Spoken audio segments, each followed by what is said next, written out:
Good afternoon, everyone. Thank you for joining us. We're just going to give another minute or so for people to join. So feel free to grab any kind of remaining glass of water or coffees I've just finished, and we'll kick off in just a moment.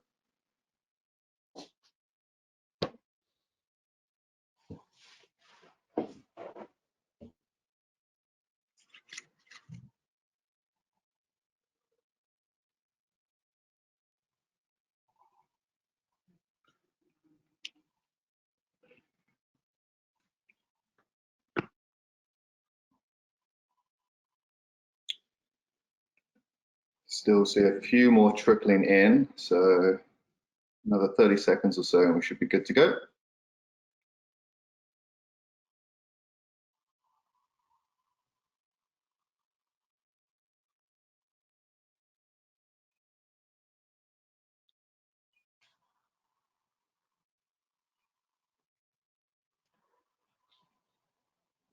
Okay, there may be a few more people who join us, but I think we have a strong enough cohort to get started here today. So thank you everyone for joining us in this afternoon. Really excited for the topic today. Hopefully you are too. And so we'll be spending the next 30 minutes or so talking around about people analytics in the age of hybrid work. And I know it's a presentation that we've got jam-packed full of content, so we've got a huge amount to get through, but I'm confident and excited it'll be a lot of actual takeaways for everyone involved. I know I'm certainly excited to take a few away myself. So just by way of introduction, my name's Adam Phelps. I've been with Hibob for just over 4 years now, originally working with our customers who are coming on board here in the UK, out of London, but more recently working with a team out of New York with our American and international clientele as well. But enough about me. I want to give a little bit of context around about Hibob, why we're talking around about analytics, why we think they're so important to us. Then I'll hand over to Adina, who I'll introduce shortly, to talk through the main bulk of the content for today. Here at Hibob, we feel very strongly, of course, about the people space, and it's something which we've seen a huge amount of work we've been doing over a number of years, particularly as a result of the shift in the way that the world of work has ultimately changed. And the key element here is that the world of work has changed, and what this has meant is that HR and people teams are more in the spotlight than ever. This is certainly being not helped or helped, depending on your perspective, by the catalyst of all catalysts for digital change that was the year of 2020. And what this has ultimately led to is HR and people teams intrinsically involved in those business objectives of impacting the bottom line of the organization. And doing this by retaining key top talent internally, enabling workforces to be their most productive, efficient, engaged selves in the workplace, and ultimately ensuring that even with a dispersed workforce or a centralized workforce, that everyone can still be bring their best selves into the workplace. Now, we do this in a couple of different ways, and this is where we say hi to Bob, because Bob is designed to be the tool to enable people teams out in the field there today to build these connections, to understand, interact, collect this data from their employees around the world. And we do this by being a modern, forward-thinking people management platform, designed to look after everything to do with your workforce from the moment that they join and begin the onboarding experience, all the way through to they eventually move on from the organization. And we've been doing this with a host of rapidly growing, forward-thinking organizations, often with international or just national presence. And ultimately, what we want to do this is by enabling you to have the insights to your people, but also the data that we'll be talking about today. Now, in terms of where we handle this data, why we handle this data, we've got a slide here just to show you where we sit, because Bob is designed to be the single source of truth for all your employee data that you may have. But of course, we don't want to work in silo as part of this. Although we capture all the key employee life cycle and all the journey data that you capture along the way, we want to make sure that all the other tools that also need this information, you can be safe in the knowledge that they're working off the most up-to-date data as well. Now, Hibob is designed to interface and engage with employees directly, because obviously the more that your employees are directly interfacing and using the tool, interacting with the features and functionality within, the more direct data and insights that you're capturing firsthand. At this point, we want to make sure that tools such as collaboration tools, payroll tools, IT management tools are all working off of the same data, so that you can be safe in the knowledge that everything you have is working off this up-to-date and accurate data. Now, we're also capturing data from areas such as the applicant tracking tools and other partners that we see in the space. You can see a few logos there, but it's far from an exhaustive list. And of course, Hibob in itself will manage a lot of the key updates and changes, but also areas around performance management, feedback surveys, compensation management, and making sure you can package this together to give you one vision and view in terms of the analytics and insights and data on the health of your organization. But we're not here for me to talk about all this all day. So I'm very excited to be able to introduce you to Adina Lederhendler, who's joining us today. Adina joins us based out of what I'm sure is sunnier Tel Aviv than what most of us are experiencing, with a master's in physics, and has been working in the data scientist space for well over 10 years now. So I know here at Hibob we are thrilled to have her working as part of our team, and I'm very excited for her to be able to share some of her insights and knowledge in this space in particular with you all today, particularly around about people data. So during the session, hoping to give you all some real strong and healthy insights around about elements such as the organizational value of people analytics, how to empower your managers with insights as well, even beyond the HR team senior leadership, how to track and monitor your company health and help you potentially highlight any blind spots or areas that are missing right now, and ultimately use people data to strengthen connections across your organization. So Adina, I'm going to pass it over to you now for you to talk through it today. Thank you again for joining us, and excited to hear what you have for us. Thank you, Adam. I'm very excited to talk to you today about a topic that I think is very interesting and important and timely. So over the past year, the way we work has changed significantly, as we all know. And even now, as we consider returning to normalcy, some of these changes are going to stay with us for the long run. Some companies, such as Spotify, have announced a work from anywhere policy, and others will continue with a hybrid model where employees come into the office a few days a week. And while these changes were born out of necessity, there are some clear advantages that promote the adoption of these models for the long term. Most notably, the flexibility, which is valued by employees who want autonomy to manage their work-life balance, as well as employers who have more opportunities to hire talent from anywhere globally. However, these changes also come with new challenges as well. Namely, the nature of workplace interactions has really changed. We've seen a shift towards more formal interactions, whereas in the past, there's been many opportunities for a casual conversation with colleagues in the office. Now, most meetings are planned ahead of time and are not as spontaneous. Additionally, communication has become more siloed, so employees are far less likely to interact with people outside their immediate team or the project that they are working on at the moment. And finally, creating new relationships requires much more intent and effort, and this can be especially challenging for new employees.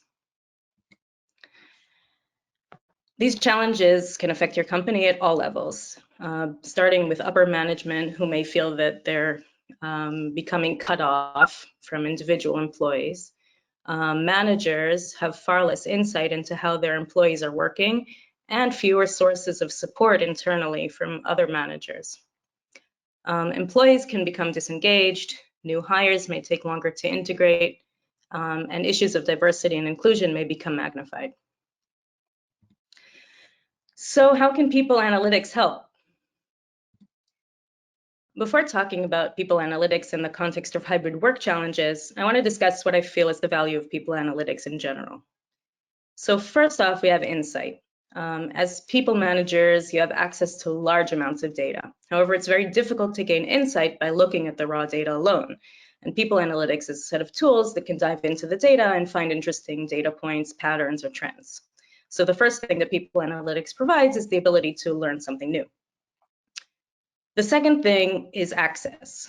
People analytics provides the ability to share insights with a wider audience who may not have access to the raw data or time to engage with it or the technical skills to go through it. Tools like aggregation and anonymization can help to democratize people data and allow you to share information more freely across your organization. And finally, context. The third thing people analytics can do is put your data into context. Using internal benchmarks can help you understand where you stand compared to others. And using goals or standards can help you understand where you are compared to where you would want to be. People analytics can provide numerous points of view. So the first kind of insight is a summary, or an aggregation of metrics over the entire organization or large group of employees.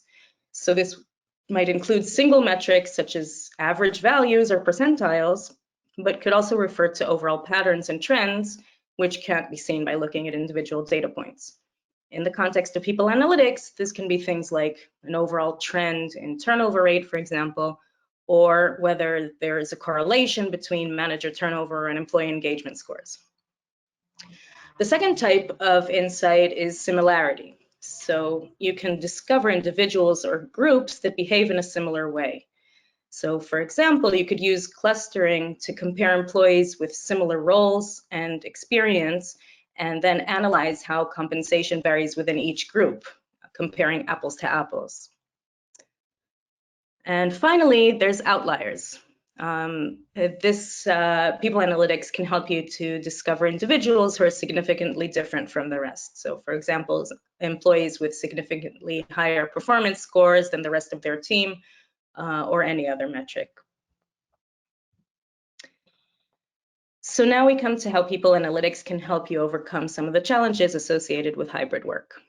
We'll start with examples of value through insight. Organizational network analysis is a tool that's been around for a long time, but it came to the forefront in the past year when companies started looking for ways to gain visibility into how their employees are working. By analyzing communication metadata, which means who talked to who, when, without looking at the content of the conversation, you can create an organizational map that reflects the actual working patterns. And this can differ significantly from your org chart or whatever formal structure that you might be more familiar with. If you're uncomfortable with using this kind of data for privacy reasons, you can also get similar information by running a survey and asking employees who they work most closely with or who they rely on most to get their work done. But of course, this comes with the disadvantage of partial participation and missing data or inaccuracies. But in any case, organizational network analysis is a very powerful tool. It does require a certain amount of technical expertise, and usually this type of analysis would be performed by an external consultant, but there are also companies that offer software to automatically construct this organizational map for you.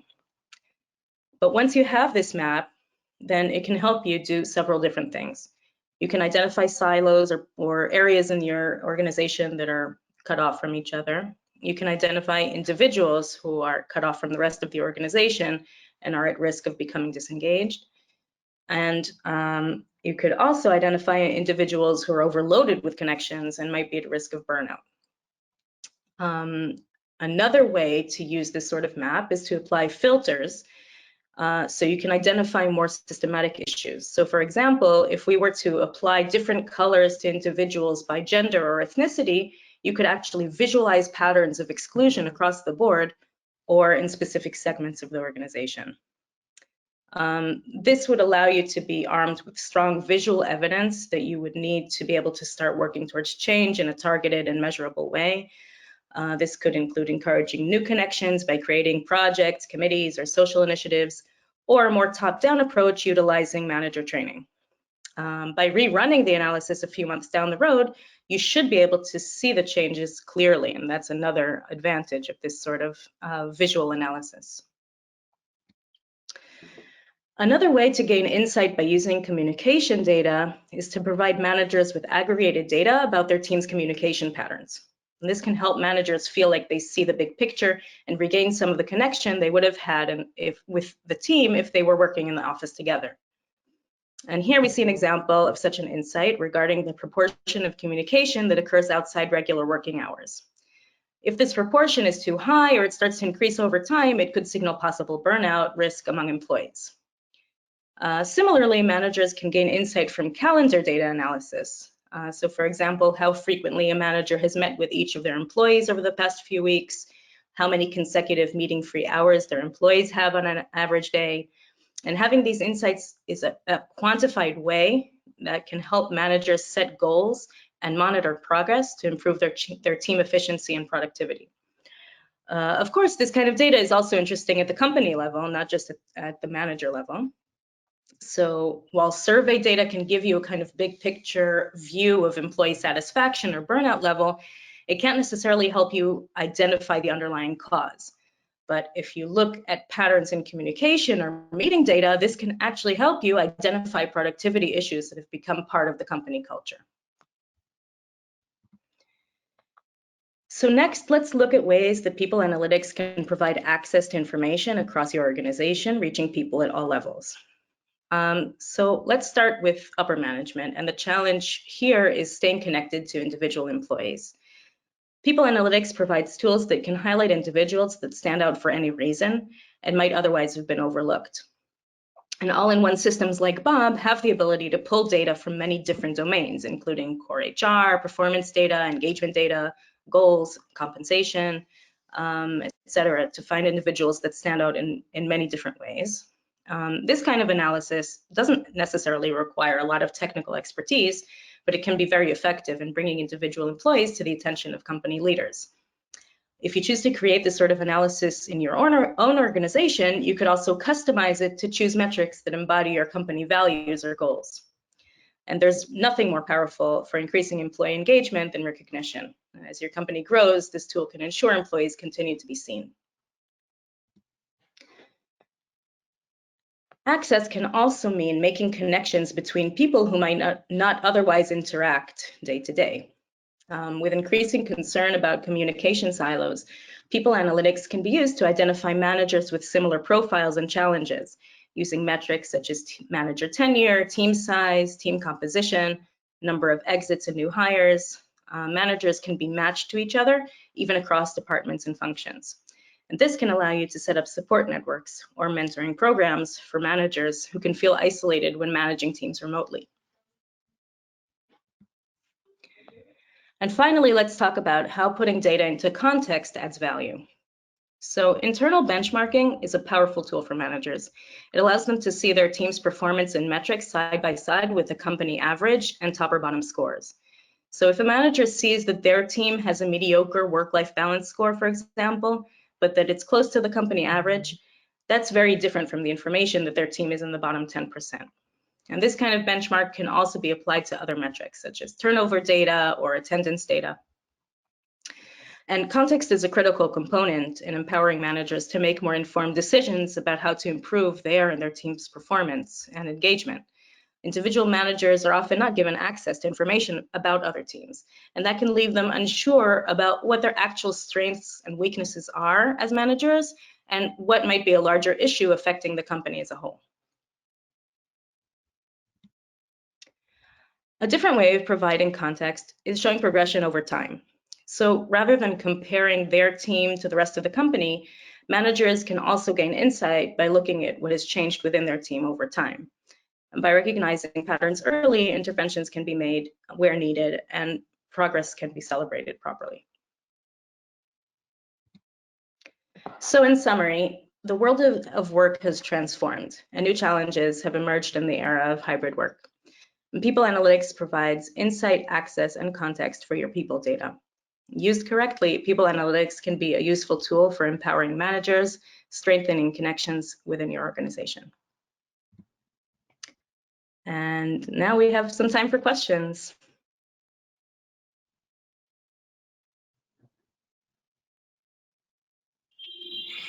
Thank you, Adina. Thank you for that. So we've had a few come in already. So lots of great content to go through there. So one of the questions that we had come through is, what is the key data we can use to measure to help businesses reduce turnover? What data we can measure to help businesses reduce turnover? Well, I think that really the most important indicator for turnover is employee engagement. And so in that sense, survey data is the most direct way to measure that kind of sentiment. But if you don't want to rely solely on survey data, there are also ways that you could indirectly look at patterns of engagement. So, for example, the organizational network analysis that I mentioned before is a way of measuring how employees are connecting and engaging with each other. And that can help you identify individuals that are having a harder time feeling connected. And there are also other ways that you can measure different metrics that we know are correlated to employee turnover. So if you look at how often an employee's salary has changed, or if there has been a lot of turnover within their team, if you look at things like even demographic data about employees, all those together with known correlations to turnover rates can give you an idea of the risk at an employee level. Wonderful. Thank you for that, Adina. It sounds like there's a few different data points to pull in to make sure you get the full picture of that. So another question that we had from the audience was, when we get in these different data points that can help us, notice these trends, etc. What are the best practices in using analytics to help leadership solve business challenges? Are there any best practices that you typically recommend?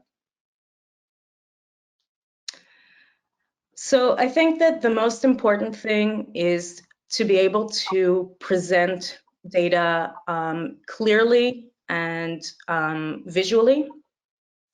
I think that having a lot of data is not necessarily useful when you're trying to get a point across. So any tool that allows you to summarize, to get the main takeaway points in a clear fashion so that you can share it with the company leaders or whoever it is who's going to be in charge of making those decisions, to have things as clear as possible for them, that would be the main goal. Okay. Transparency, visibility for sure. So we've had a question come in kind of on the inverse of this, funny enough, and it's a good one. Is what data should you steer clear of tracking? There's always the big brother phobia element of trying to avoid being too overbearing or considering being too invasive of this. Is there anything that we should steer clear of in terms of what we track? So I think the most important thing here is transparency. I think that the most important thing is that employees are aware of the data that you collect. So whether it's having a system where the employees can see their data, input or edit their own data, and of course to inform them of whatever analysis you're going to be doing. If you run a survey, you can inform them of how you're ensuring anonymity, and just be as transparent as possible. And so it's less of a matter of what sort of data you should or shouldn't collect, but making sure that employees are aware of it. Now, obviously, there's a limit to this. I would say that you should try as much as possible to use aggregated data and not look at employees at the individual level, especially when it comes to sensitive information. And so, yes, I think that it's best practice to be cautious when looking at sensitive data of your employees. Yeah, there's been a couple. It sounds like, transparent communication about this, visibility, and as you say, if you can aggregate this data to protect the individual source, that can certainly help on those. Brilliant, thank you, Adina. So we've just had another one come in when we were talking around about, earlier we were talking around about empowering managers with data and insights as well. And when it comes to managers, the question is around about motivating their teams, like what kind of people data can we use or leverage as managers to motivate the teams and help boost the productivity that's been mentioned a couple of times as well. Anything that you can recommend on that front? So there are a few examples that I gave before. So I think that the main challenge for managers is to understand how their team is working, especially, and I'm talking more in the context now of remote management. And so whatever metrics we can provide as to patterns of communication or meeting data, and certainly the trends of that over time, so you can see if there are any changes. I think it's important to have these things in a quantitative manner so that managers can set goals and understand where they stand and their team stands in comparison to those goals. Certainly relate to that. Quantitative data certainly helps to leave little to the imagination on that front. So conscious of time, but there's one question I have to ask because it's about Hibob, so it would seem a shame not to. There's been a couple, so I'm going to combine them. We've had a couple of questions like, is this type of insight data available in Hibob? And what more are we developing in this space around people analytics? I know this is an area that you are. Right. So I think all of the things that I've talked about today are things that we are working on in our roadmap. Some of them are probably going to be part of the system in the next few months, and some of them are probably more longer term. Okay, wonderful. So I want to just take a moment before I just check any more that have come in there. To let everyone know that at the end of this session, there will be a survey sent out, just a quick short survey in terms of how you found the session today. And there is the opportunity and prize draw for a hamper at the end of it as well for everyone who takes part. So not only is your feedback and thoughts warmly appreciated by our end, but there's potentially a hamper in it for you as well. So that'd be great. We appreciate the more feedback we can get, the more that we can make these sessions more and more relevant to you all every single time we do it. But we definitely appreciate everyone's time today. And if there are some additional questions that you have, feel free to reach out to us directly and feel free to let us know. We can get back to you on those as well. If there's anything in particular that we weren't able to get around and cover today. I know we only had half an hour. We can probably talk about analytics for hours. So we just started to scrape the surface. But I want to say a big thank you to Adina for joining us. Thank you so much, Adina, for joining us and walking us through that today. And of course, to all the attendees that we have who've taken time out of their day to join us as well. So a big thank you to all involved.